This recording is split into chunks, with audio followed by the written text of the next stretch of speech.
All right, welcome to the Public Safety and Emergency Management meeting tonight. I appreciate all of you who have turned out and tuned in. So we are missing one of our members this evening. Councilmember Pennington is not feeling well at all, so thoughts and prayers that way. So he won't be here tonight. The first order of business on the agenda is approval of the minutes for March 2nd, 2023. Have a motion? So moved. All right, second and passed. All right. And the next order of business is a report on accreditation update from Chief Thomas. Thank you. Good afternoon. So I just wanted to report out to the committee that last Friday we had an on-site inspection by the accreditation management of WASPIC, and they came to the station. They've reviewed over a period of time. Prior to coming to the station, they reviewed a total of 146 standards and policies of the police department with proofs, and we were in 100% full compliance. And that's a big deal. Come on, it is a big deal. Yeah, accreditation to attain that is a lot of work. And you see Assistant Chief Richards in the audience here today. She did a lot of that work and managed a lot of that, so thank you to Patty. But really, this helps the professionalism of our department. It helps to increase public confidence in the agency, to intensify administrative and operational effectiveness, and decrease the susceptibility to litigation and costly civil court settlements. So really, and it also helps to potentially reduce our insurance premiums for the city. So a lot of very positive stuff. Less than, or right around 20% of the police and sheriff's departments in the state of Washington are accredited. So it takes a lot to maintain that. And what they say is it's harder to get reaccredited than to get accredited, because it's a 4-year process and you have to prove that you are in compliance with all 146 standards all 4 years. So if you slack off and you're not living accreditation and you don't have proof for 1 year, you can't get reaccredited. Right. Well, then you have to sit out until you get caught back up and get into compliance. So it is a big deal. It says a lot about our staff. It says a lot about our department. It says a lot about our city, all in very positive ways. So I wanted to report out to our committee on that. It's exciting news. That is incredible. Thank you so much. And really to the entire DMPD for all their work. So good job. Okay. Anything else, Chief? Yeah, I wanted to speak just very briefly about our animal control program. Last week we had an event where we were involved in chipping, putting identification chips into 36 animals. And we think that was a very successful event. And we met with a couple of members of our community that are very involved and engaged and care a lot about animals. And we provided them with wands. So if we're not available, or if it's after hours, or animal control's not working, the community can be involved and engaged in helping to identify animals and get them back to their home. So it's a really positive thing to work with the community, and we have at least 2 more events scheduled this year. The next one will be around the farmers market.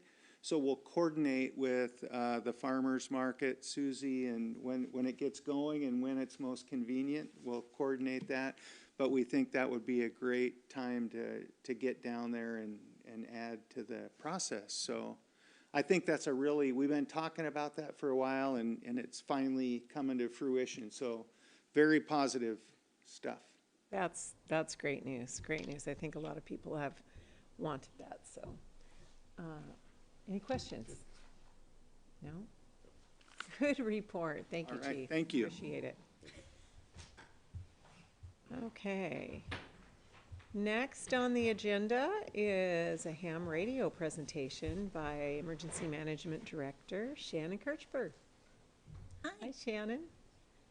I'm actually not going to conduct this Okay. presentation because I am not a ham radio expert, but my very good friend Bruce with the Highline Amateur Radio Club is here to talk about the grant that they received and to give us an update and some highlights. So with that, Bruce, go ahead Great. and Thank you, Shannon. take it away.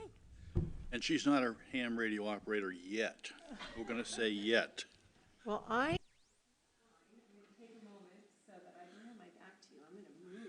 Yeah, I thought it would be easier sitting somewhere. Well, with controlling the slides, this is fine. There we go. So, good evening. She said, I'm Bruce Blair. I'm the current treasurer of the Highline Amateur Radio Club. I've been involved with ham radio not my whole life like a lot of older hams. Some of them have done it since they were kids, but I got into it late in life in 2015. So I'm a relative newbie, but it's something that's taking up a lot of time during my retirement. The club was formed in 2008 by a bunch of ham radio enthusiasts in this area, many of who came from employment at the FAA.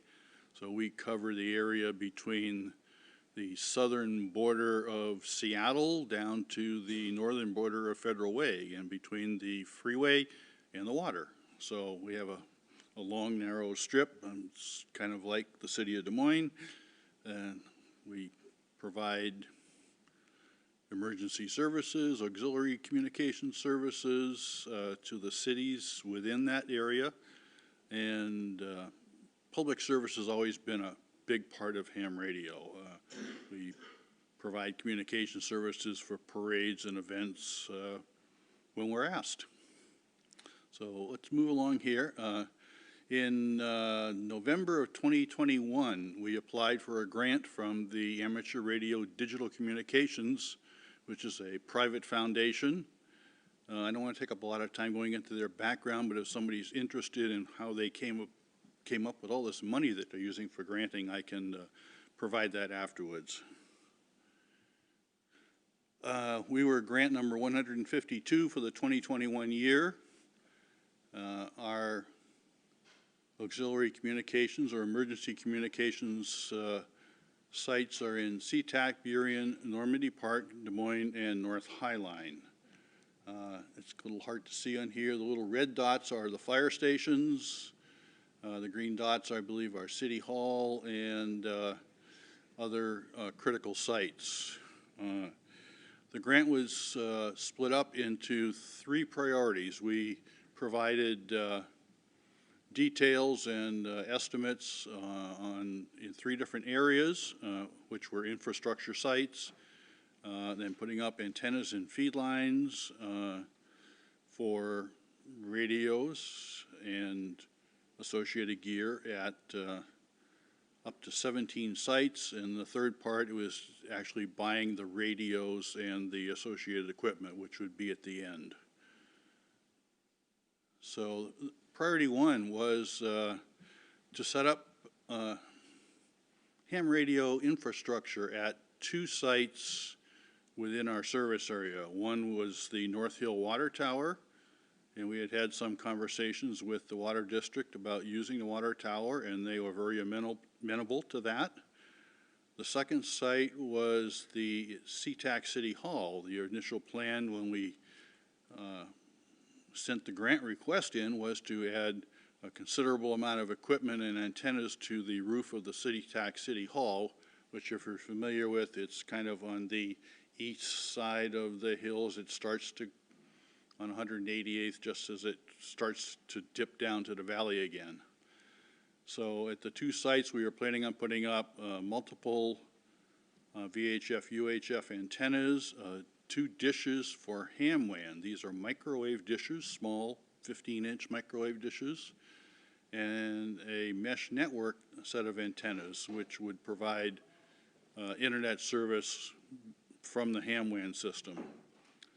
The North Hill Water Tower, we have a small building smaller than the one in the picture that used to belong to the FAA, and at the McMicken Heights site, the tower and the radio equipment and everything associated was gifted to the club by the FAA in the last 6 months. And the site, the North Hill Water Tower, if you look, you can walk out on the sidewalk here and see the water tower. It provides a great line of sight to most of downtown Des Moines. As we started talking to the Water District and the City of SeaTac, the Water District suggested, well, instead of using the City of SeaTac City Hall, which was going to be an interesting installation, why not use one of our other water tanks that are further up on the ridge and provide a great height advantage to the roof of City Hall? And we said, well, we hadn't thought of that, but thank you. So they offered the McMicken Heights Water Tower. There's an existing, I said there was an existing FAA radio site there that was abandoned when they moved some of that equipment to the new control tower at SeaTac Airport. We would be putting up, there's an existing antenna and cabling on the top of that tower, and we'll see pictures of that later. We'd be putting in a container, that's our actual container we bought to put at the base of the tower for the equipment. And it provides great coverage for not only the Des Moines, the whole Highline area, but as well as some of the surrounding area, particularly the valley to the east of the ridge there. The priority 2 was to, so that was all the priority 1. That was the big dollar ask. Priority 2 was to put antennas of various types and radio go boxes at 8 fire stations, 4 police stations, 4 city halls, and the water district. Now this was the grant request. Since then, the sites have been adjusted a bit. There was some sites that weren't deemed critical enough to have the antennas there, and some other sites have been added. We'll be putting up antennas and cabling at 13 sites now.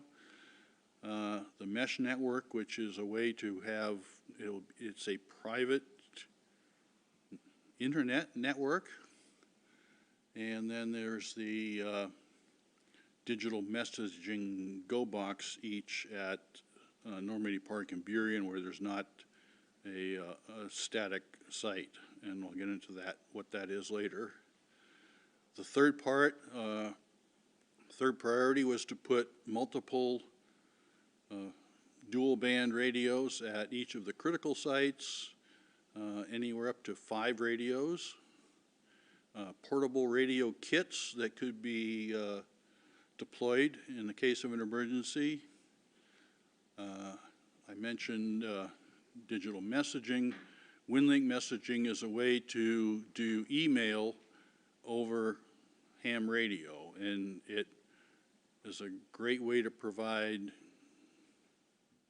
email access, both just messages and the ICS forms that are used heavily within emergency management to transfer requests to the county and or the state.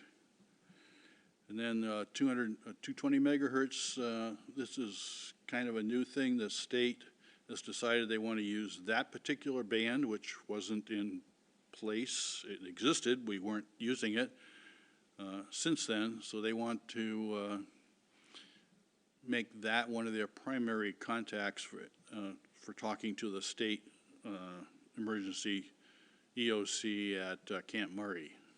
And we'll be buying all the related equipment that goes with it, headphones, microphones, cabinets, storage, some printers, computers, and so forth, with all that part of it. Oop, I went the wrong way. So here's a picture of the North Hill Water Tower. I think most of you know what that looks like. The pink areas on the map shows the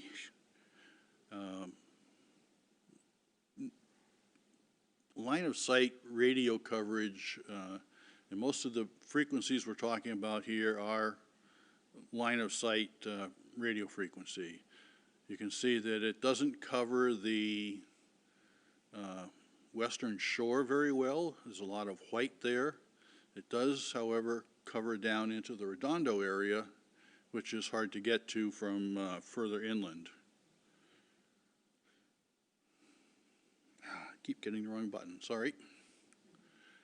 So the Mgmt Heights Water Tower is at a super advantageous location. It's 500 feet above sea level, plus the top of a 100-foot tank.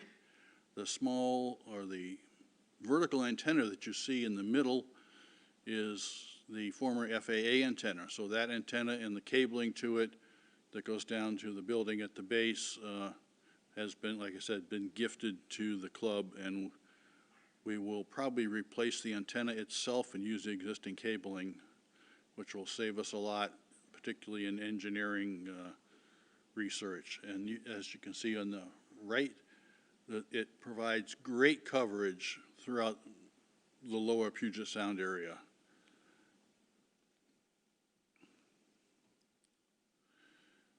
One of the things that we'll be putting up at both the McMicken and the North Hill tank is what's called HamWAN. It's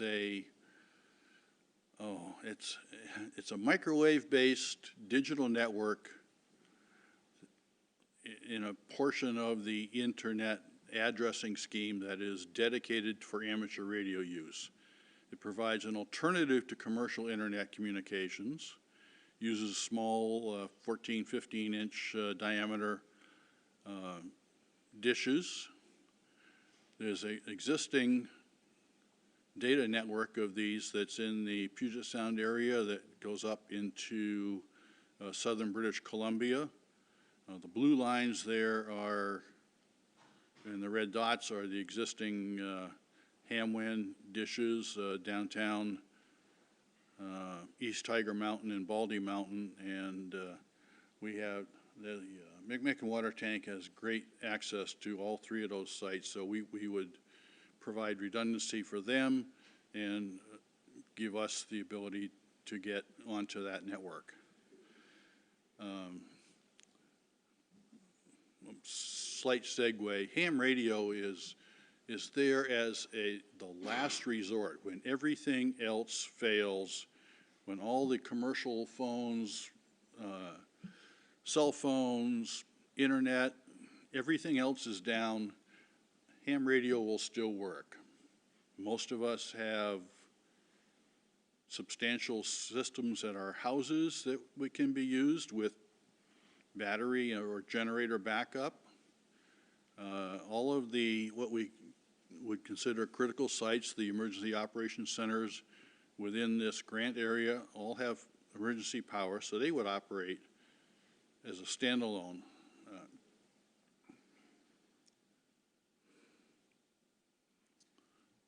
So this is the dollar amounts for priority 1, 2, and 3. The sites are on the left and the priorities across on the bottom there. So $83,000 for the big infrastructure part, $58,000 for the antennas and cabling at all of the sites, and then $41,000 in radio equipment and accessories after that. CTAC is a breakdown of what we are planning for CTAC. We've installed antennas at fire stations 45 and 46 already. We have an existing repeater that is operating from 46 that will most likely move to the McMicken Heights site and use that tall antenna. SeaTac Police Station, we added a couple of antennas there, and that will be getting some radios. All of this that's identified as SeaTac City Hall is now going to the North Hill, the McMicken Heights part of the project. So there's quite a bit of dollars there. Okay, first part of Des Moines. Initially, we identified, without much input from the city, because we were in a very short time crunch to get this grant application in, but we said, well, okay, what would be the critical sites in Des Moines where we want to have ham radio operations in the case of an emergency of some sort? City Hall or police station, Fire Station 66 and Fire Station 67. We originally talked about the activity center and possibly the marina office. We don't know at this point, but we can cover those with portable radios, the little handy talkies, or mobile radios. Chief Matafton with South King Fire declined to have the equipment put at Fire Station 66.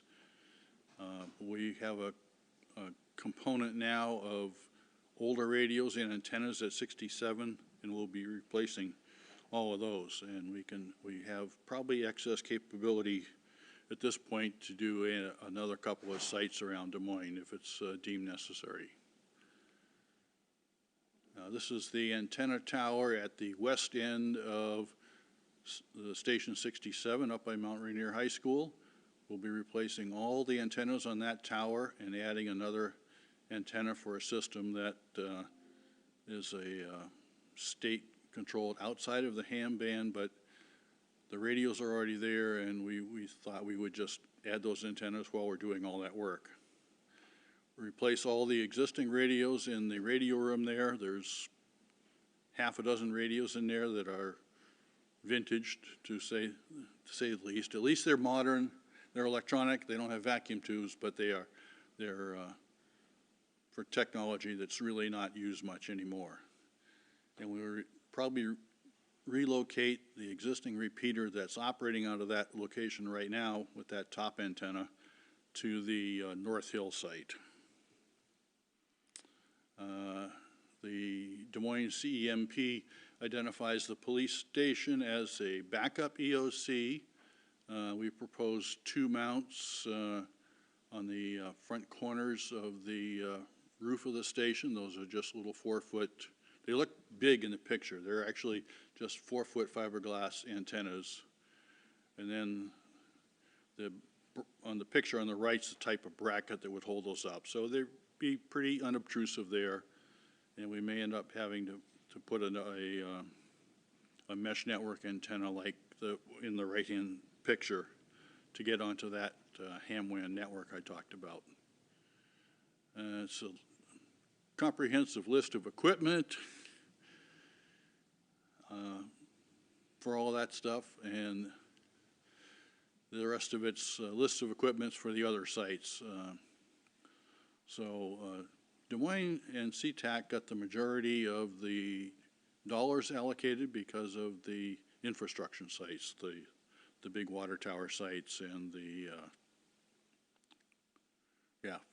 that's one of them in SeaTac, one of them in Des Moines.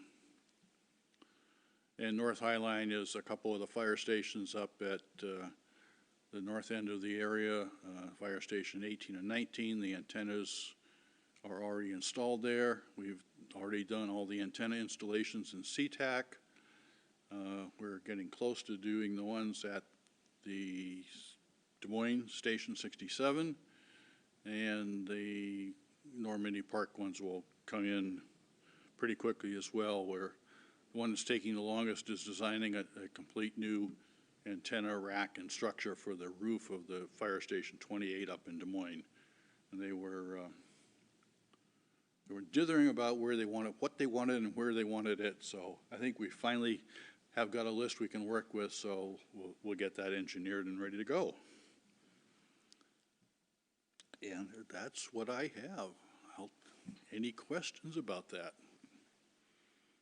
Well, thank you so much. That's interesting information. I do have some questions, but I'm going to allow my colleague here and also Shannon. Shannon, first of all, do you have any questions or anything you'd like him to clarify after? No, I think you did a good job. Okay, thanks. Harry, how about you? Nothing. Okay, well, I expected to see Councilmember Pennington as well, and he always has great questions. he about- does. Well, he'd probably have some knows all- commentary on Yeah. preferring the fire I station know over your the son's police a ham radio station. operator. I've worked with him a number of times.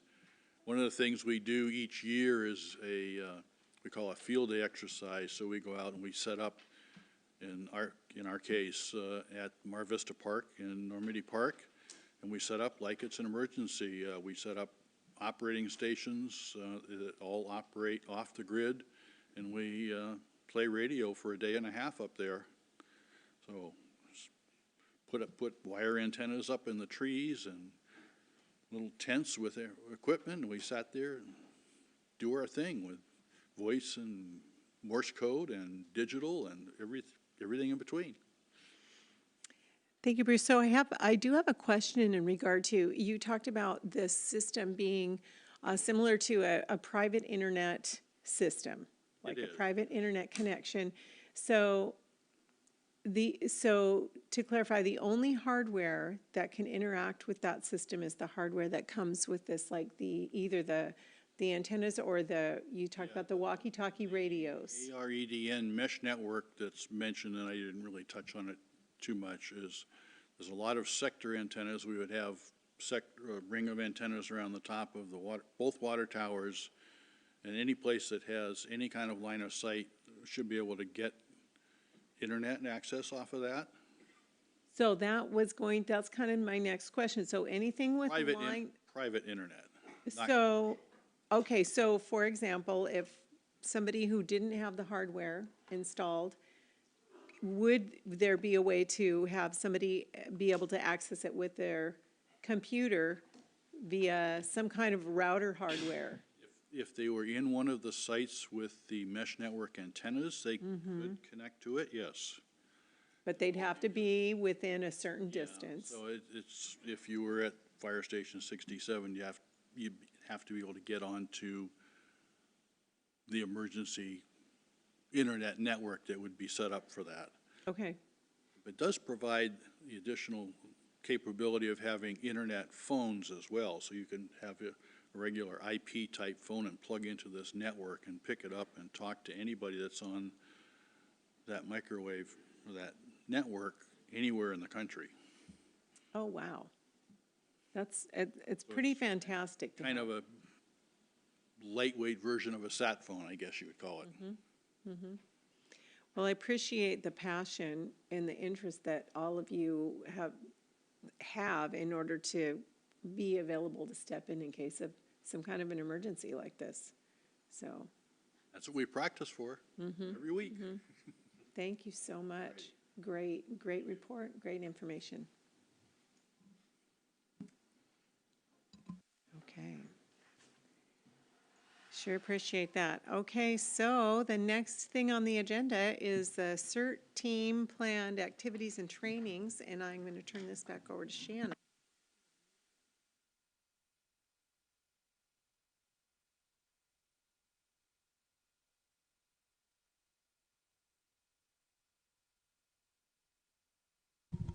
So, go ahead.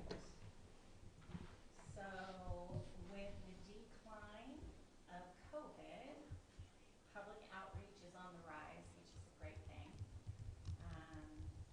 We are I continue to work, same week, I continue to work with our CERT team members that have gone through CERT training. We have been meeting on a quarterly basis and doing some additional training, talking about goals, additional ways to reach out to our community. So we just met last month, and just after our monthly meeting, which Ham is involved in, which is great. Bruce comes and talks ham radio stuff, which is wonderful because that's a foreign language. But we decided that we were going to do some public outreach in the community. So our first project is going to be environmental smoke hazard.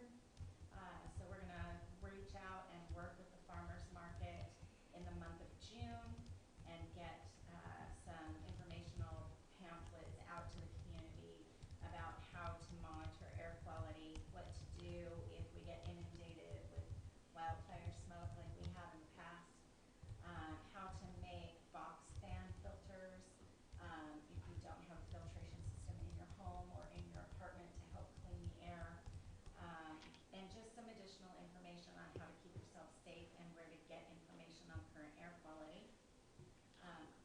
We offered a full American Red Cross CPR and first aid class. We had a total of 8 people that went through it and received their full Red Cross certification. The Red Cross CPR years ago used to be, if I remember correctly, it was like a 2 or a 3-day class. For anybody that's interested in getting their CPR card, you can go online and finish the majority of the Red Cross CPR class portion and book portion online at your own pace on the internet. So when you come to an American Red Cross CPR training, it's only a couple of hours in person. So you're just doing the hands-on and being assessed by the instructor. We currently have a city employee that is Red Cross certified as an instructor for CPR first aid as well as lifeguard. So she's wonderful and she will be great with our kids when they go up to the Mount Rainier pool. And then I will have my certification by the end of April. So we'll be able to offer more classes in CPR to the community. And then also we are working with Highline College, just waiting for the college to set a date for a CERT class if they do get the interest from their professors and employees that they would like to have that class. And hopefully that would happen in the June-July time period. We have set dates for our next City of Des Moines CERT training for the community, which will be in September this year. Due to ample feedback from the community, we've decided to move our CERT class to an all-day Saturday class instead of doing a Thursday evening. So CERT will take place every Saturday in September from 10 o'clock in the morning until 2 o'clock in the afternoon, with the final drill on that last Saturday in September. It'll enable us to move through at a quicker pace, but also accommodate folks that really don't enjoy going to a 4-hour class after an all-day work day. Additional trainings that we're working on with our CERT folks that we would also open up to our community members is everybody is very interested in an active shooter training. So I'll be working with the police department on setting up something for the community with that. We're working with South King Fire Consortia, their training arm, to do a Stop the Bleed class up at Highline College. We're hoping to do that in the month of May, and I'll keep you posted on the dates for that. And we have completed our Get Ready King County handout that CERT will be putting in the hands of our community members, which is an emergency preparedness plan that is fill in the blank. So one of the first steps in preparedness is building a plan, and it's really easy to say and to tell people to do, but it's a very heavy lift for some folks. So this is going to be a very easy go-to, fill in the blank, step by step, and by the time you finish the packet, you'll have a complete family plan that you'll be able to turn to in times of emergency.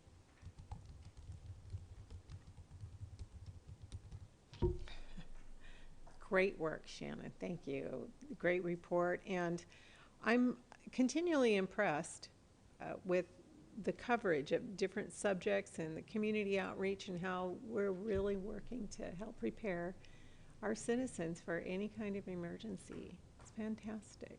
Yeah, open to ideas and suggestions. So if the community has any input and they want me to do any, look into certain classes, please email me, call me, and get me your ideas. I'm open to whatever we want to do. It's not just for the CERT members, it's for the community as a whole.